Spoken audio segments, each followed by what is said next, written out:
美国公布台湾的关税是暂时要定做20%，不过大家更较关注的是美国的232条款，因为咱有超过70%出口到美国的产品，拢会受到这项条款的影响。尤其是半导体的部分，要安怎争取到合理的关税，才袂去互人一只牛剥双领皮，这各界是拢真关注。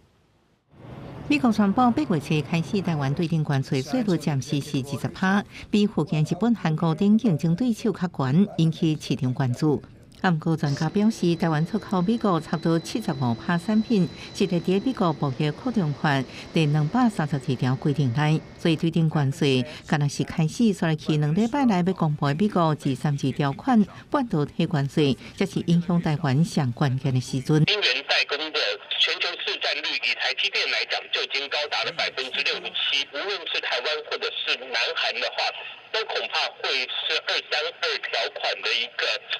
直接的受害者。专家表示，美国232条款是用来调查进口产品是不是危害国家安全。那产品对美国威胁，应加扣关税，和进口量或者其他方式保护美国。美国总统川普目标就是要扩大半导体等产业去美国投资。市场有估，川普会对半导体税率拍算向分年倍数调起的模式。对了关税，台湾还个面对汇率变大的压力。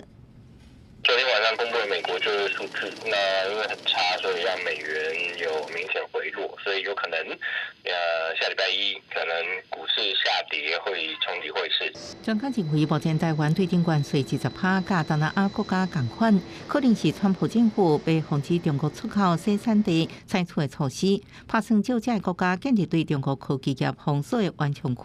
因为美国232条款牵涉半导体等战略物资代币贸易谈判，要有真长的参详过程。记者综合报道。